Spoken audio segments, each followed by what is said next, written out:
So yun po. Although hindi nakaano doon yung nakatayo, pero dito sa English,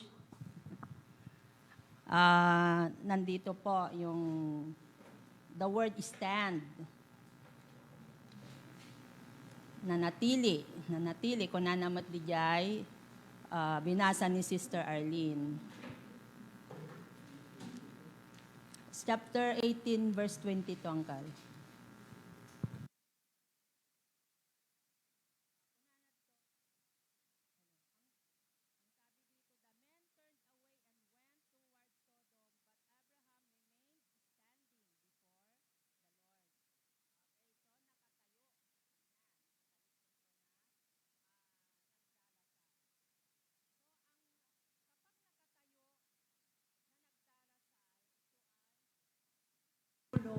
Ito ay nagpapakita ng paggalang sa Diyos. Nakatayo upang igalang ang Diyos.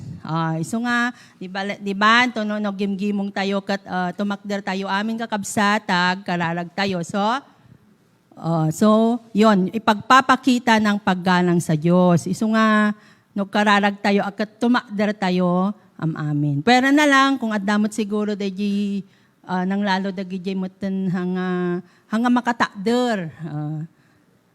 Na kapsut ti tumeng, tati makit-kitaan mo ti apoket, iti aje puso magkarkaralag. So dahi ti may umuna nga postura, na posture, kapag nananalangin. Ti may kadwa ket nakaupo. Ang pangalawa ay nakaupo. Matatagpuan, basahin natin ito sa 1 Chronicles, chapter 17, verse 16.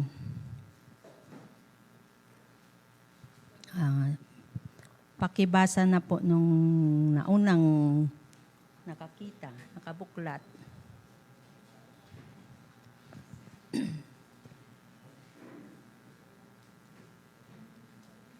First Chronicles, chapter 17, verse 16. Tumulog si Haring David kay Yahweh sa gitang tipanan at sinabi, Panginoong Yahweh, ako at ang aking sambahayan ay di karapat-dapat sa mga kabutihan ginawa mo na sa amin. So dumulog yung term Pero dito ada version na yan mo, Sister Chareng. Awan mat, sa King James. Kasi ibang version. Sige.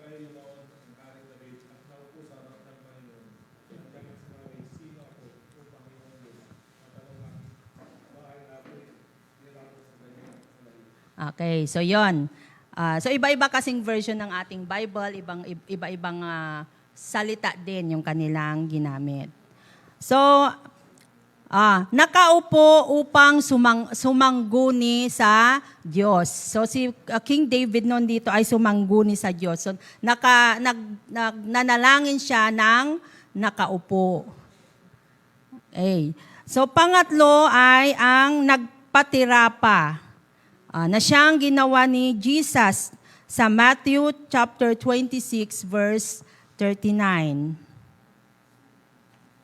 Matthew 26 verse 39.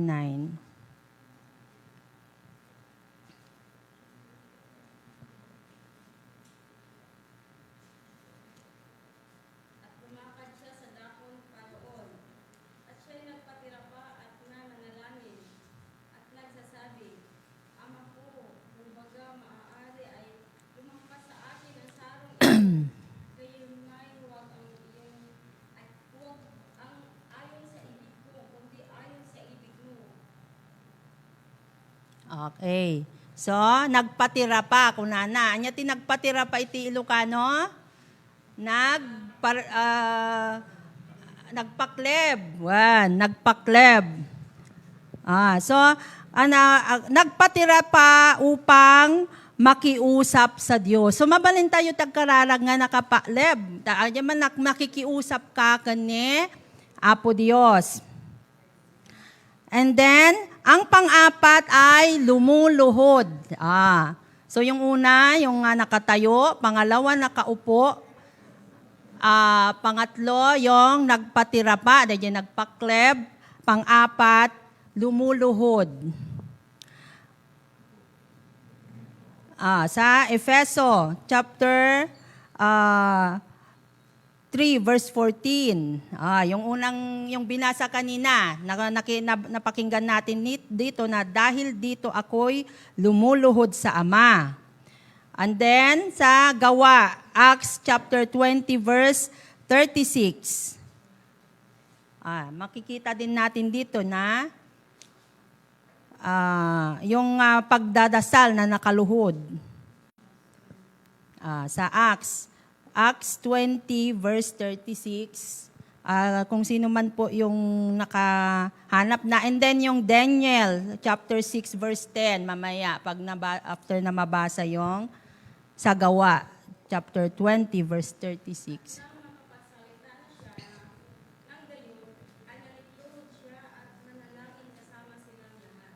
Okay. So, sa Gawa yon sister, sa Acts. And then sa Daniel chapter 6, verse 10, sino na po ang nakahanap? Daniel. Noong siya ay... Chapter 6, verse 10.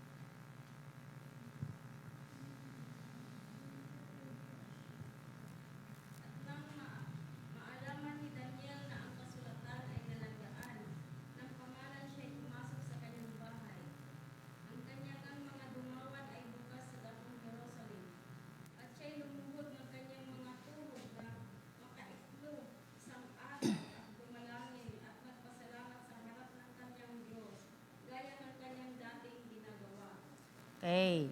So, ang pagluhod sa harapan ng Diyos ay nangangahulugan, ito'y ugali ng pagpapasakop. So, ang pagluluhod kapag nananalangin ay pagpapasakop. Ito ay pagpapasakop. Ugali ng pagpapasakop na gaya ng sinabi sa awit sa Psalms 95 verses 1 to 6. Buklatin natin ang ating Biblia. Psalms 95 verses 1 to 6.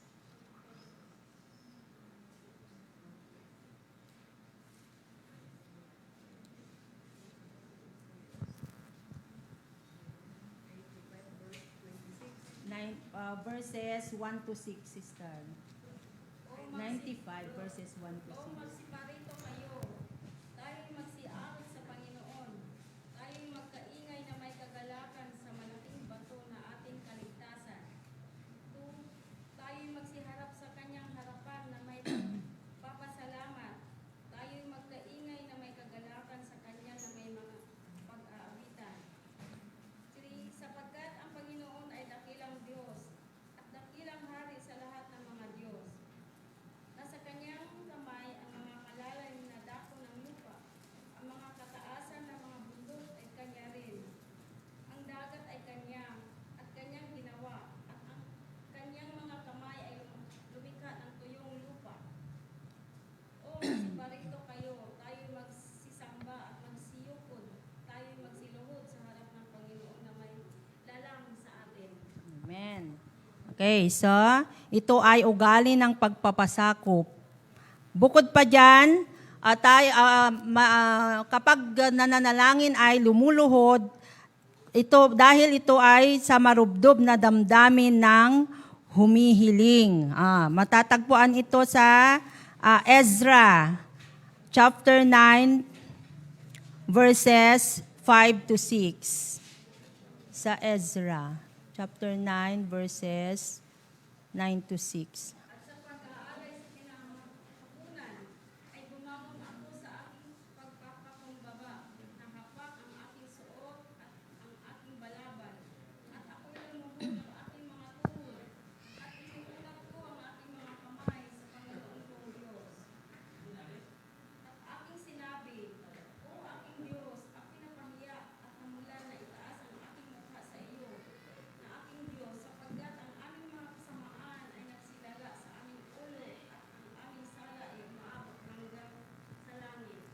Okay, so yun po yung mga supporting verse nito. Pag lumuluhod, dahil ito'y marubdob na damdamin ng humihiling. Okay, so yun po yung iba't ibang postura ng kapag nananalangin. Ang pangalawa, sambahayan ng Diyos. Dito sa chapter, balik tayo sa ating teksto sa chapter 3 verse 15. Okay. Ang una, mananampalataya sa langit. Okay. So, letter A, mananampalataya sa lumang tipan. Pakibasa po sa Efeso chapter 4 verse 18. Efeso chapter 4 verse 18. Ang sabi dito yung mananampalataya sa lumang tipan. Kadiliman ng kanilang pag-iisip ay naniniwalay sa buhay ng Diyos dahil sa nakangalang na sa kanila, dahil sa pagmamatigas ng kanilang puso. Tapos na yan. Sa chapter 3, ayan nan. Chapter 4 verses 8 to 10. Chapter 4. Chapter 4 verses 8 to 10. Kunana. Nang umakyat siya sa itaas, ay dinala niya ang lahat ng pagkakihan at nagbigay ng mga kaloob sa mga tao. Ngayong ito, umakyat siya. Ano ito, kundi siya bumaba rin naman sa mga dakong kalaliman ng lupa. Ang bumaba ay siya rin naman umakyat sa kaitaasan ng buong sangkalangitan upang kanyang mapusupos ang lahat ng mga bagay. Ilocano din kasi itong Ilocano kunana, kaskuna, tinasanto na surat, idi imuli sa dilangit, ado abalod, tinkuyog na. Nagited, iti sagsagot, iti sangkatawan. Kunana. Anya ti kayat asawen, timuli, kayat na asawen, nga imuna nga inmulog. Iti kaunggan apaset ti daga. Verse 10, nga rod, day di imulog, isumit laeng iti imuli. Kunana. Okay, so, ang pangalawa naman ay mananampalataya sa bagong tipan. So, yung una, mananampalataya sa langit, sabi dito, yung pinagmulan ng bawat sambahayan sa langit at sa lupa. So, ang letter A is yung binasa ni Sister Arlene na verse. Ito'y tungkol sa mananampalataya sa lumang tipan. And then, ang pangalawa, mananampalataya sa bagong tipan. So, basahin naman natin dito sa Filipos, chapter 1, verses 21 to 23. Yung tinutukoy dito na mananampalataya sa bagong tipan.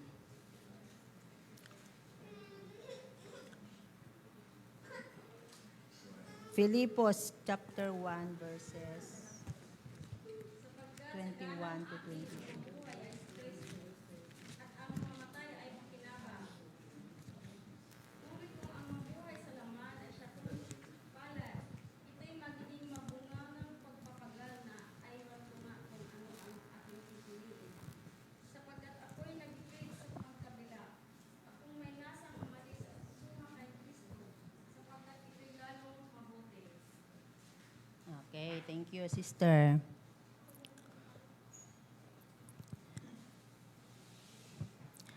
So yun yung mananampalataya sa langit. Ngayon naman, ang pangalawa ay mananampalataya sa lupa. Patuloy na umuunlad sa pananampalataya. So sino ba yung mga mananampalataya sa lupa? Tayo, di ba? So sabi dito, patuloy na umuunlad sa pananampalataya. Okay, so ang Pakibasa sa Filipos chapter 1 verse 24 to 26. Filipos. Sa laman ay siyang lalong kinakailangan dahil sa inyo. At sa pagkakatiwalang ito ay aking nalalaman na ako'y mananatili.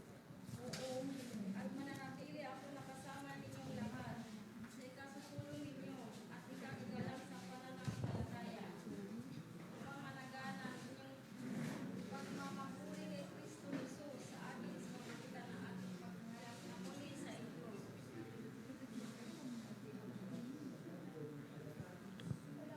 Hanggang 26. Tutlapunan ito na dagmanen, tidinayo at danto ti panagkapuanan nyo amang ipanakkel. Kanya kiti panagbiagyo kani Heso Kristo.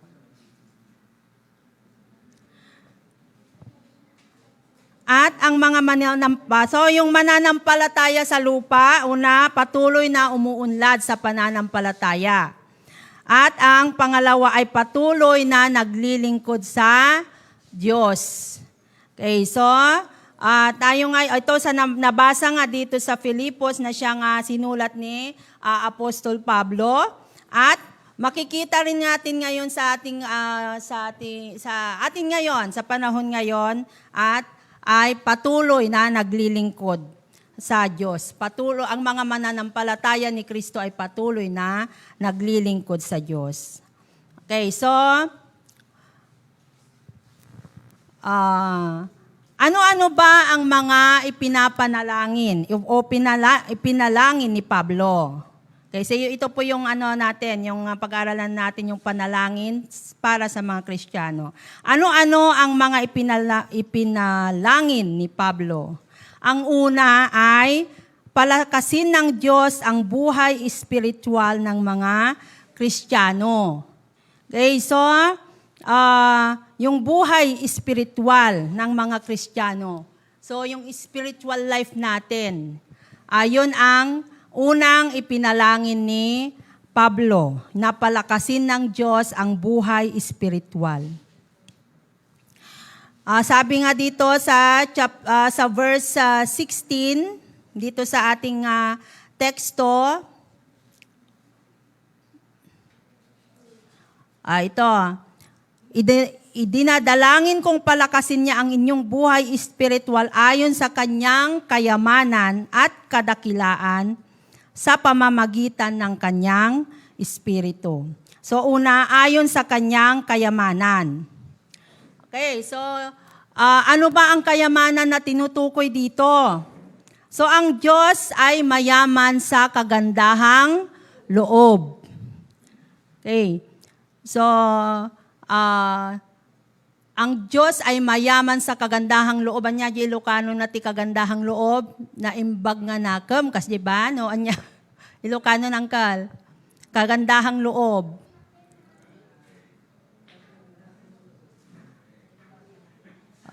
Sige. Kas di, kinasayaat. Kagandahang loob kunana ditoy Tagalog. So mayaman ang Diyos, di ba? Naranasan natin ba itong kagandahang loob ng Diyos? Do we agree with it na ang Diyos ay mayaman sa kagandahang loob? Yes. Kasi naranasan at nararanasan natin. So, hindi lang siya mayaman sa kagandahang loob, mayaman din siya sa kabutihan at biyaya. The blessings. Biyaya, yung kaloob. Mga blessings. Not only naman if we talk on blessings, hindi lang naman yung mga material na bagay. Yung paggising natin sa umaga, healthy tayo, nakariing tayo, that's already a blessing. Kasi may mga tao na hindi na nagigising sa umaga kasi time na pala nila. But we are blessed that we are here today, di ba? Nagising tayo. So, if we talk about blessing, wag nating isipin lang yung mga material na bagay, kundi yung mas malalim, yung mas importanteng bagay na binigay sa atin ni God, yung blessing niya sa atin. Blessing niya yung family natin, di ba? Kasi kung wala ka namang family, di ba, hindi masaya. Oo. Wala kang kasama sa bahay, wala kang awang katungtong mo. So parang hindi rin kompleto. Ano pa ba yung mga, isipin natin yung mga blessings na ibinigay ng Diyos. Yes, good health. Yes. Halaga yung good health natin kasi kahit siguro kung yung mga maraming pera, kahit sa'yo na ang lahat, but if you are not healthy, wala rin. Di mo rin hamumot lang nga mapagnaaran. Hindi ka rin mag-i-enjoy. So, kaya nga itong mga, I am blessed with our brothers and sisters na yung mga nasa, mga senior na rin, na they are very, active pa rin. Nandito sila, naglalakad sila, papunta dito sa church. Nagbabasa pa rin sila, bagpay na Uncle Garot handang ag-eyeglass. Makabasa da pa'y latang, uri handang naka-eyeglass. The blessing kanya, yu dahi Uncle. Whereas kanyami nga ubing, naka-eyeglass, tati kinagpay suna, no katakato eyeglass kun hang kumakita nga lagdedekuton. So nga, ni Apo talaga nga blines na kayo, ti good health, ti pigsayo, uray pa'y dagitay, ti iti matayong, hanyo kailangan pa iti eyeglass, napigsa kayo, oray no, gamin kat, sabali gamin iti, di ba? Magnalaeng, hanga kalatatanga, ba't dala pa ng basit kat, aglugluganen, awan ko lang sa exercise, pero ang ating at saka yung mga pagkinakain na din, saka yung mga activities na, ginagawa natin ngayon. So, yon yung mga ilan lang. Kasi marami yung pinagkakaloob sa atin ng Diyos na dapat nating ipagpasalamat. Di pa pag alimbawa yung agid-id na tayo, nakatugaw ka lang, pag iniisip mo lahat ng, kapag iniisip mo yung kabutihan ng Diyos sa buhay mo, doon mo maiipon lahat yon. Nakaimimbag ka, Apo, hanggang ma-realize mo. If you, maglaan tayo ng panahon para sa mga doon kasi yun nga, yung panahon ngayon is very stressful. Ang daming nakakagulo sa isip, but kung magninilay-nilay tayo, pag nilay-nilayan natin itong yung kagandahang loob ng Diyos, yung kabutihan ng Diyos, doon natin na makikita kung gaano tayo ka-bless. Kung gaano tayo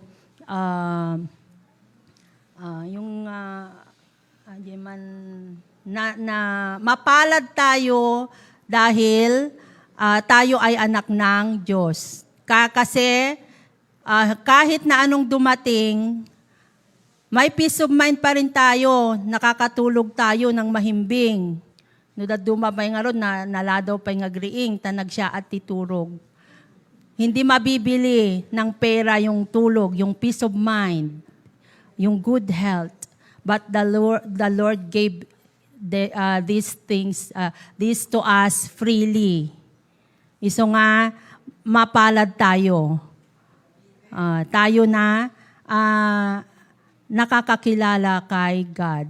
Kaya nga, maraming nagsasabi nga, yung kadalasan na sinasabi na nagtataka yung mga ibang tao, bakit daw ang mga Kristiyano, ang mga mananampalataya sa Kanya ay nakukuha pang kumanta, magsaya, lalo na nung pandemic, di ba? Yung mga lahat, walang mayaman, mahirap noon kasi lahat pare-parehong hindi makalabas ng bahay, pare-parehong limited. Pero bakit ang mga mananampalataya na kukuha pa nila na mag-pray kay God, na magkumanta, mag-praise. Bakit hindi? Dahil kahit na sa mga ganong pagkakataon, mayroon tayong hope, mayroon tayong peace of mind. Doon na tayo mas lalong lumapit sa Diyos, 'di ba? Kasi noong okay pa lang walang mga ganong pangyayari, may mga times na talaga na hindi nagagawa yung mga dapat nating gawin, na gaya ng pagdarasal, pagbabasa ng Bible, yung nanonood or nakikinig ng kanyang mga salita sa TV or sa sa YouTube, mga ganon. So, yun po yung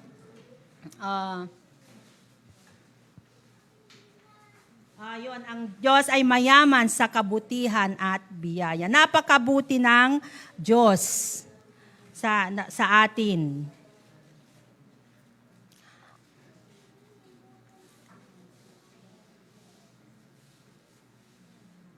Okay. So, palalakasin ng Diyos ang iyong buhay espiritual ayon sa kapangyarihan ng Espiritu Santo. Okay, so iyon na yung pangatlo. Yung kanina, yung ayon sa kanyang kadakilaan, number 2 pa lang pala ako. Sa number 2, ayon sa kanyang kadakilaan. The greatness of God. Ang Diyos ay dakila sa kanyang mga ginawa. Ano ba ang mga ginawa ng Diyos? Ano ba yung mga ginawa ng Diyos? Bakit sinasabi na dakila siya sa kanyang mga ginawa? He died in the cross to save us. Oo. Si God, the Father, binigay niya ang kanyang bugtong na anak para lang tayo ay maligtas. Di ba? Si Jesus Christ nag-sacrifice. Di ba? Kung maari din lang naman sana, sabi pa niya, nag-pray pa siya na mailisi isuna. Pero, kahit nag-pray siya ng ganon, he obeyed. Di ba? So, yun ang isa sa dakilang kanyang ginawa.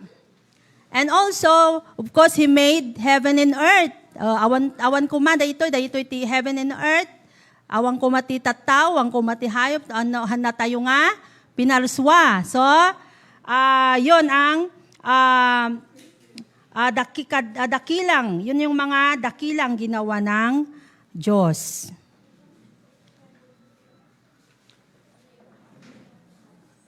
Okay. So, ang Diyos ay dakila sa kanyang mga kaloob. So, kanyang kaloob. Ano yung mga kaloob na yon? Magbigay nga ng example ng mga kaloob. Kaloob is, pagkadaros ko ti kaloob kat gifts, gada. Ano pa yung mga kaloob? Yung buhay natin. Okay. So, pangatlo ay ayon sa kapangyarihan ng Espiritu Santo. Kapangyarihan na nagpapalakas sa buhay ng Kristiyano. Ayun, nagpapalakas sa buhay Kristiyano. Anong nagpapalakas sa buhay Kristiyano? Sa ating buhay Kristiyano, tayo ba? Kung tayo lang, siguro nanghihina na ako ngayon. Pero I'm thankful that I have my God who strengthens me. Kung ano-ano. Kasi di ba kung sa natural naman natin kasi, nature natin is yung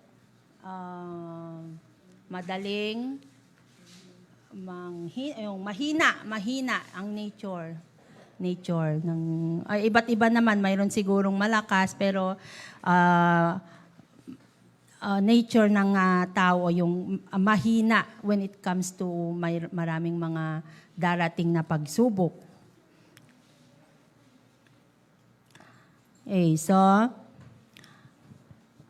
kapangyarihan na nagpapalakas sa buhay Kristiyano. Yun. Yung tinatanong ko kanina sa inyo, naranasan nyo na ba yung kapangyarihan na nagpapalakas sa inyong buhay Kristiyano? Of course, we experience all of this. Naawan ti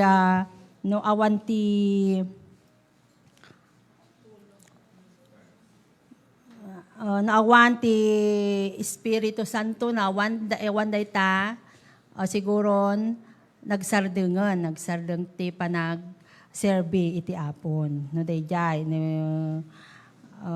Kapangyarihan, ayon. So yon ang kapangyarihan na nagpapalakas sa buhay Kristiyano. And then, kapangyarihan na nagpapaunlad sa buhay Kristiyano. Yung Espiritu Santo nagpapaunlad sa buhay Kristiyano. Ano yung ibig sabihin ng nagpapaunlad na yon? Noong yung nananampalataya ka ba, yung ano mo noon, pangunawa mo noon, or yung faith mo noon is ganun pa rin hanggang ngayon? Di ba? Nag-grow tayo. Every day nag-grow tayo. Little by little nung una, siyempre, parang kunti pa lang yung kalaman natin, kunti pa lang yung nararanasan natin, and then, a little as days go by, habang tumatagal tayo sa pananampalataya, nag-grow. Lumalago ang ating pananampalataya. Mas marami tayong nalalaman. Mas lalo tayong tumatatag, tumitibay sa ating pananampalataya. Na kahit na anumang dumating, hindi na tayo basta natitibag dahil alam natin na may Diyos tayo na pwede nating lapitan. That we have our God who is in control of everything. Yun ang palaging panalangin, Lord, you are in control of everything, anuman ang dumating. Alam ko, hindi mo kami pababayaan. So, yon. So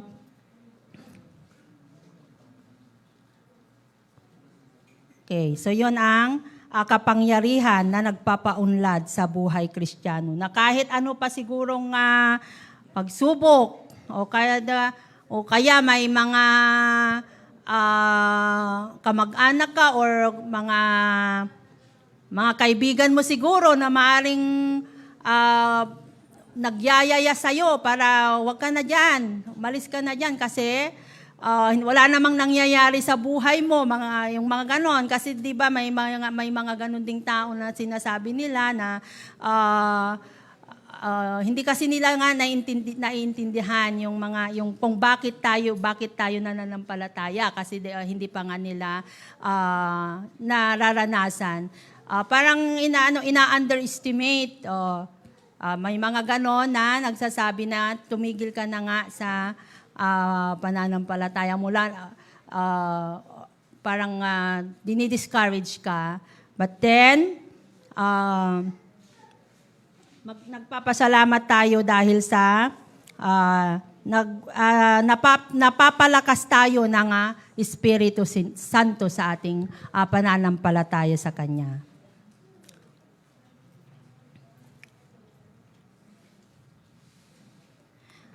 Okay. So sa letter B, sa palalakasin ng Diyos ang buhay espiritual ng mga Kristiyano, letter B, gagamitin ng Diyos ang iyong buhay Kristiyano. Paano niya gagamitin ang iyong buhay Kristiyano? Una, magiging halimbawa sa iba. Maging good example to other people. Or sa kapwa mo rin mananampalataya.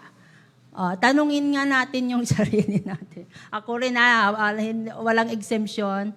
Nagiging good example ba ako sa iba? Oo. Nagiging good example ba ako sa iba? Pag nandun ba ako sa kasama ko bang mga katrabaho ko, mga kaibigan ko, nagiging magandang halimbawa ba ako? Kapag nasa bahay ako, nagiging magandang halimbawa ba ako? So yun. So gagamitin ng Diyos ang iyong buhay Kristiyano para maging halimbawa sa iba. So anong gagawin natin para maging halimbawa tayo? Magiging magandang halimbawa tayo.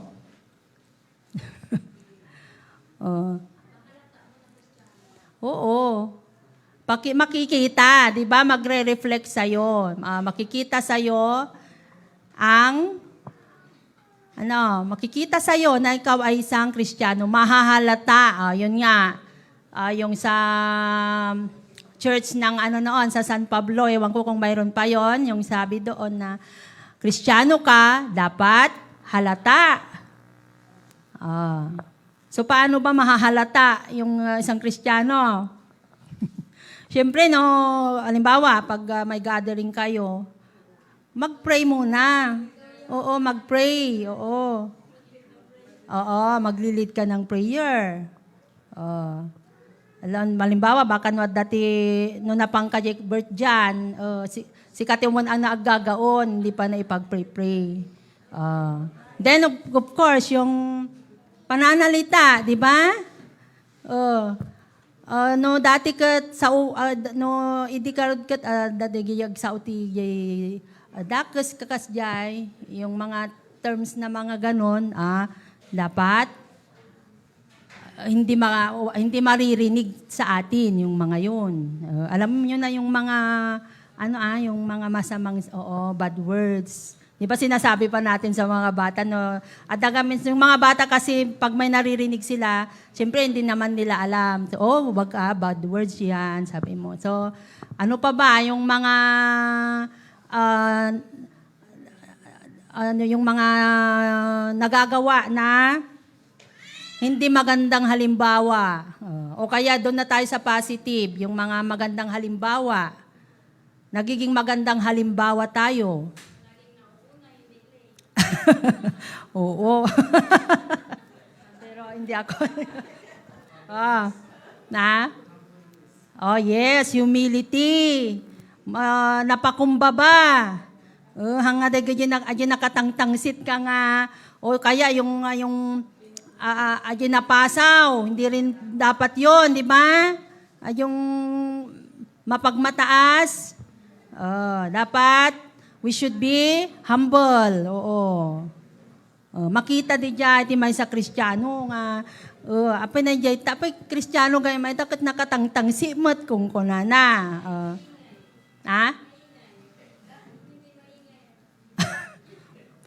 Hindi maingay? Pwede rin namang magingay.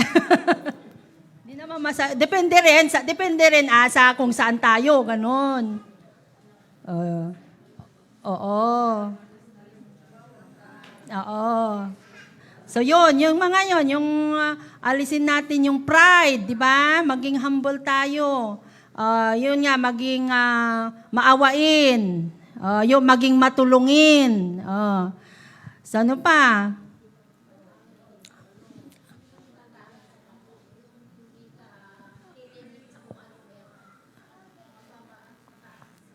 Ay, oo.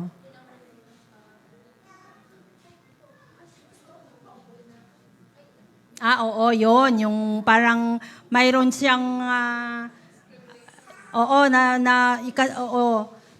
kas lang karon no dati bisita. Dito kayo ni bisita mikat kayo ta kung kunayo kit din hindi. Yung pero pwede mo ring sabihin dahil syempre ko pag halimbawa yung mga papastors diyan. dito'y kayo, you will say it in a nice way, yung hindi ma-offend. Yun nga, yung 'di ba mayroon yung kwento si pastor na yung napanak nakigimong katawang ka kuna nga pinaalis dakpay ti. Yun, 'di ba? So yun tayo maging isipin natin yung mararamdaman ng mga taong nakatingin sa atin, di ba? Maging cautious tayo sa ating mga ginagawa.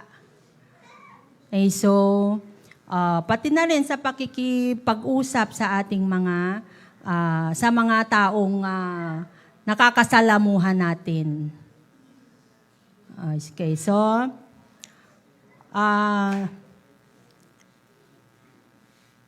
and then number 2, yun una, para maging halimbawa sa iba. Pangalawa, para maging pagpapala sa iba. Yun yung channel of blessing na sinasabi niya. Yung blessing, na maging pagpapala tayo sa iba. So, yun ang gagamitin ng Diyos ang iyong buhay Kristiyano para maging pagpapala sa iba.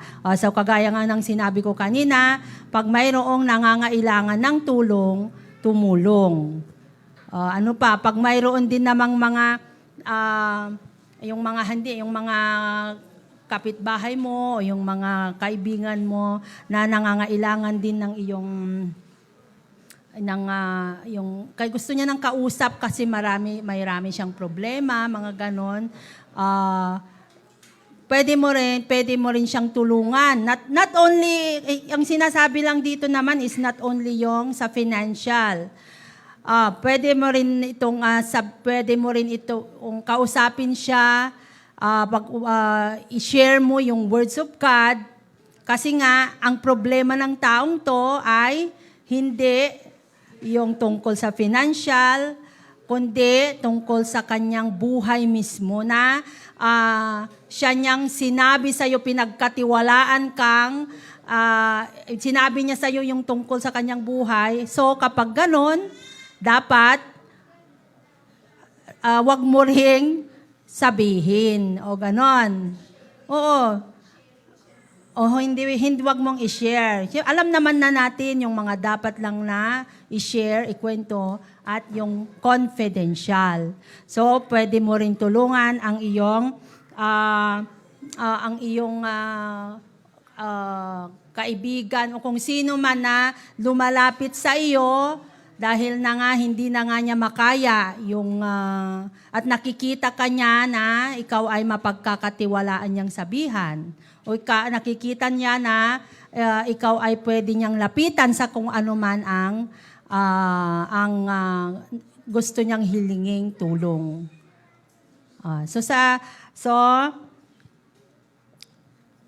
Ayun, gagamitin ng Diyos ang iyong buhay Kristiyano para maging pagpapala sa iba. Karamihan sa mga yung mga nahihikayat natin naman ang palataya sa Diyos ay dahil nakikita nila yung faithfulness ng isang Kristiyano. And once na nakita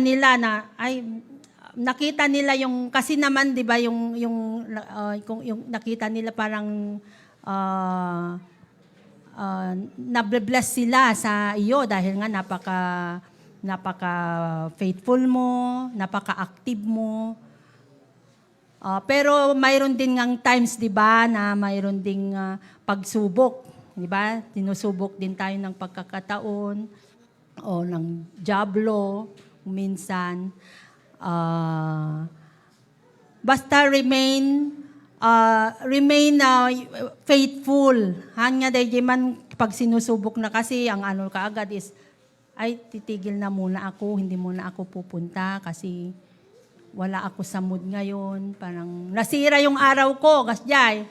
Talagang paiso gaya mata manno daduma ko. Biglang masisira yung araw mo, parang wala ka ng ganang pumunta. Pero yon pagsubok ng kaaway. Oo. So yon yung Although, kapag alam natin, yun nga, alam natin na tinitingnan tayo, dapat maging cautious din tayo sa ating mga ginagawa. But and then, as I said, we are not perfect naman.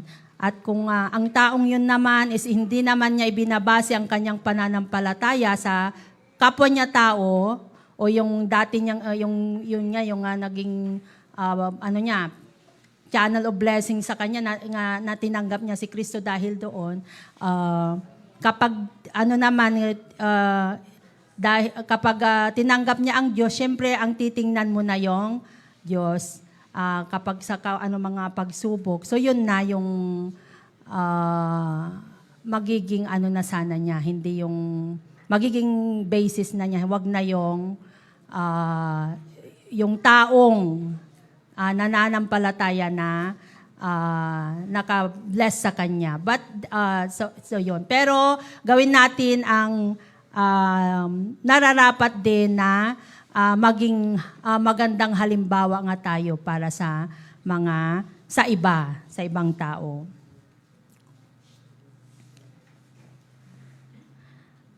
Pangalawang panalangin para sa Kristiyano ay manatili si Kristo sa inyong puso. Okay, nandyan yan sa chapter 3, verse 17. Paano tayo mananatili? Paano mananatili si Kristo sa ating mga puso? Siyempre sa pamamagitan ng pananalig kay Kristo. So una, siya ay papasok sa puso bilang tagapagligtas. Buklatin natin ang ating Bible sa 2 Corinthians chapter 13, verse 5. 2 Corinthians.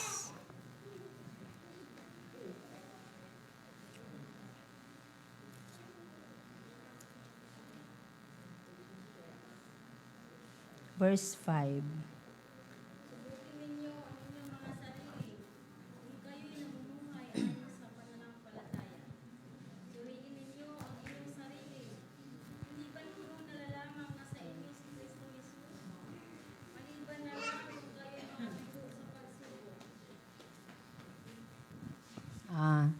Ko na sukimatan nyo, ti bagiyo, tapno maamuan nyo, no pudno, mutlaang agbibiyag kayo ite, pamati. Awan duado ang amuyo nga adda ni Hesu Kristo kada kayo. Malaksid no, parparaw ti, pamati yo. Kuna na. So nga, adya, iti, sukimatan tayo, ti, bagiyo, ti bagi. Sukimatag ti bagi, makamuka matag sukimag. Kadiba, tayo lang naman yung nakakaalam ng ating sukimatan tayo, ti bagi tayo. Colossus chapter 1 verse 27. Colossus.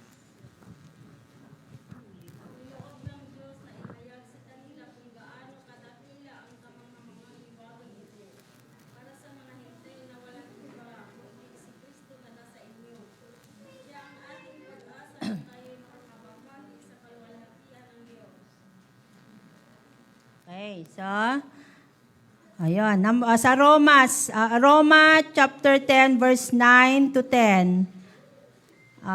Then yung susunod, Pahayag chapter 3 verse 20. Yung iba pakihanap na rin yung next na ano.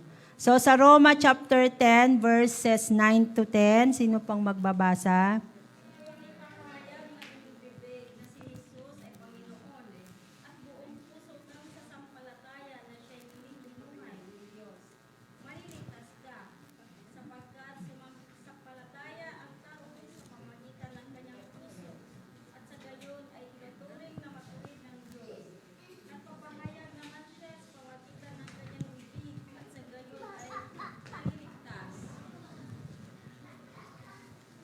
To 10. Tapos na, sister. And then, sa Pahayag, chapter 3, verse 20.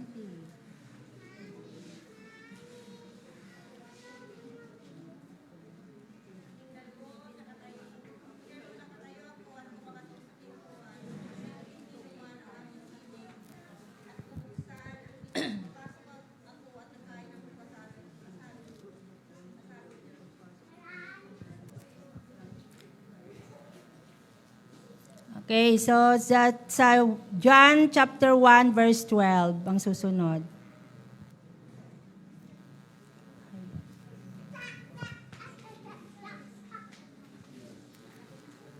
John chapter 1 verse 12.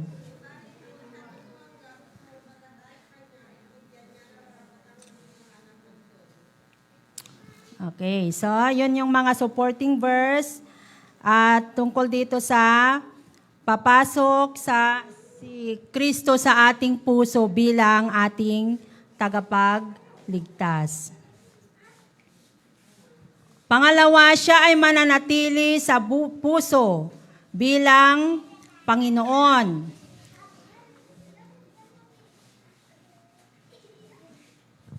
Siya ay malayang, gaya nga doon sa chapter 3 verse 17, sinabi doon na siya ay mananatili sa ating puso bilang Panginoon. Siya ay malayang kumikilos sa buhay mo. So nararamdaman ba natin ang pagkilos ng ating Panginoon sa ating buhay? Di ba? Nararamdaman natin, na-experience natin ang pagkilos ng ating Panginoon sa ating buhay. At siya ay may karapatang magpatakbo sa buhay mo. Huwag mong sabihin na, ay, apo, biyag ko ay toy, siyak nyo dapat ti masurot. No. Di ba? Dapat magpasakop tayo kay Jesus. Siya ay hayaan nating siya ang magpatakbo ng ating buhay. Ayaw nyo ba na ang Diyos mismo ang magpatakbo sa iyong buhay? Di ba? Bakit nyo gusto? Bakit gusto nyo makontrol? Ganon, hindi. Mas maganda, mas blessed tayo if we allow our God to work in our lives. Hayaan natin na ang Diyos ang magpatakbo sa buhay. Mas may direction, di ba? Hantayong ay papilit, bilang Kristiyano, huwag nating hantayong nonya kayat ti apo kat kwa, hantayong agsukir. Hantayong kaya nasauunan, di man dapat sundin natin, hanga dayjay ni baga na mapangkadtoy kat dayjay kakannawan. Mapangkadya kan nigid, kung naka mapangkadya kan nawan. Kasla dyan nangyari kan ni Jonas, di ba? Nagsukir isuna kan ni, ay nagsukir isuna. Iso nga, dapat tayong hayaan natin ang Diyos na siyang magpatakbo sa buhay natin. That's mayroon tayong hinihiling, kapag may hinihiling, and then sabi, ako kapag nagpe-pray kasi ako, it's not my will, but your will be done. Kahit yun kasi, hinihiling mo yun, pero sa hulihan, I just say that it's not my will, Lord, but your will be done. Kasi siya ang nakakaalam ng maganda para sa iyo. Kahit ang tingin mo sa isang bagay o yung gagawin mo is maganda, pero kung hindi will ni God yun, hayaan mo siya na siya ang magpatakbo sa buhay mo. Kapag si Kristo ay nananatiling nagpapakilos ng buhay mo, makakaranas ka ng pagbabago. Ano-anong mga to? Kanyang kagandahan sa buhay mo, magniningning. Dati kat idi hangka pa nga Kristiyano, kat dayjay hangka unay nga umisisem, hangka nga naragsak.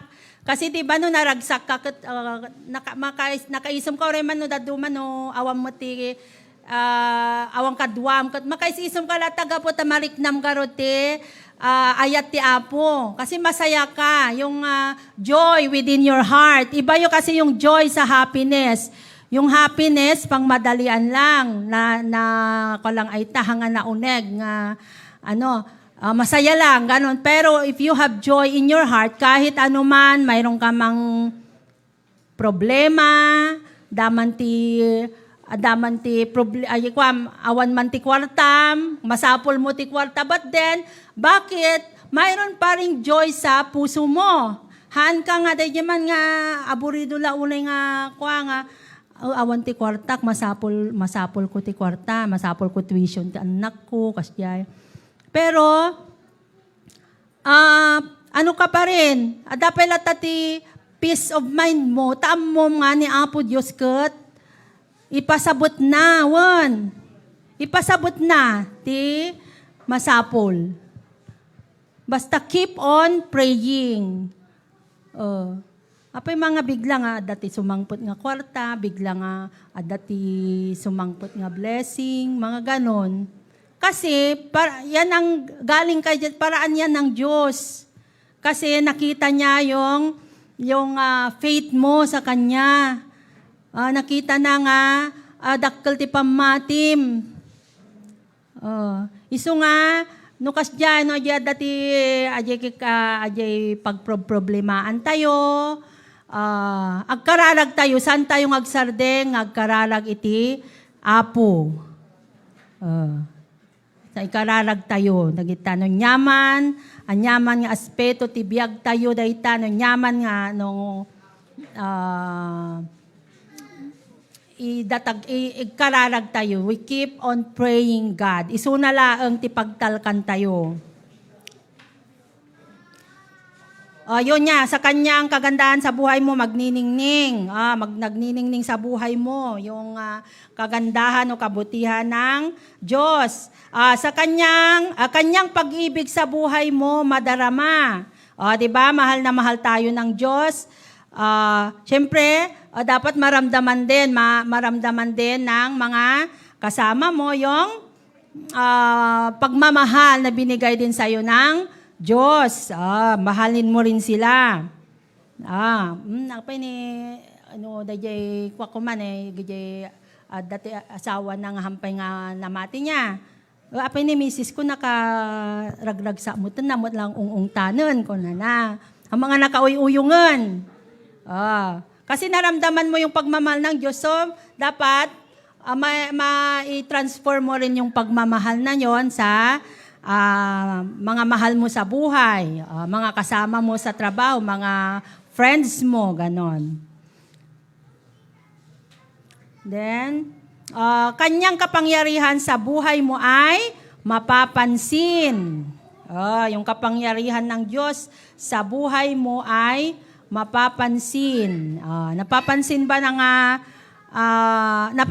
ba yung kapangyarihan ng Diyos sa buhay mo? Siyempre, amoy duldulin bagam. Yung kapangyarihan ng Diyos. Nyang ka. Ay, nagadon ko nada. Dapat, sino tagibagang ka? Mapapansin sa...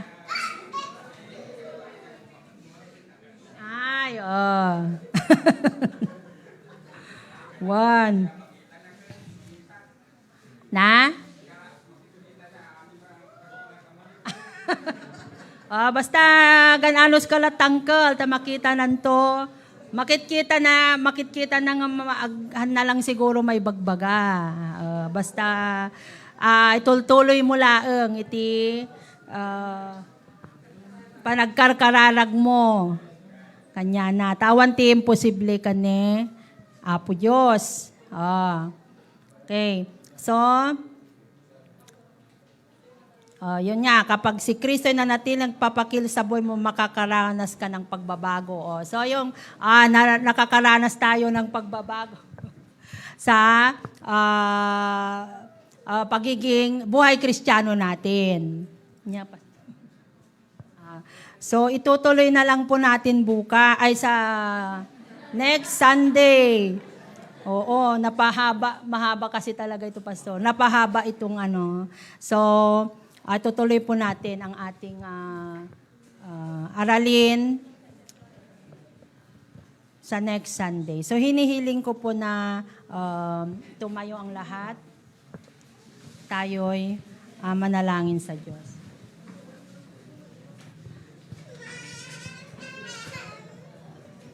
man nakabalin ken naayat nga Dios. Agyamang kami Apo iti mensahe nga inted mo kada kami nga inkam nangyigan o Lord God nga dagitoy kadi Apo ti pagnilay-nilayan mi o Lord.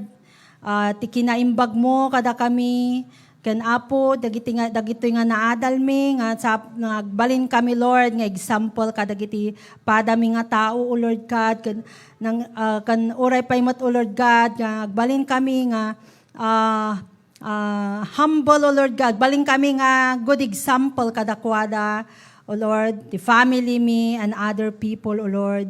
Apo sika iti agtultuloy nga mangted iti wisdom, understanding kada kami O Lord ka tapno matarusan mi apo dagiti mensahe nga kayat mo nga iparating itad kada kami O Lord God. Agyamang kami ti biag ti tunggal maysa nga daditoy O Lord nga dadda kami ditoy nga natipon-tipon na po tapno agdengeg kadagiti sasaom kan agdaydayaw ken ko Lord ituloy mo Lord iti mangted iti joy iti puspuso ti tunggal may sa uray pa iti panagtultuloy iti service me O Lord God sika ti mangbendisyon ti tunggal may sa kada kami kayat mi O Lord God nga marikna iti presensya mo Lord God and we want to praise and honor you with all our hearts O Lord God hallelujah with all our strength O Lord bless every one of us O God hallelujah. Hallelujah. We thank you, Lord, for this wonderful day, O Lord God. Kat auray mampay apo, dagijay kakabsat mi, nga awan ti dayto nga kanito apo, sika iti mangpalagip kadakwada, O Lord God, nga tapno uray man ho awanda ditoy, agbuyada, O Lord God, agbuyada, tapno apo, mabless damot, O Lord, nga kaskada kami apo. Kat, O Lord God, dagito iti income dawaten, iti napateg nga naga ni apumi nga Jesus. Amen.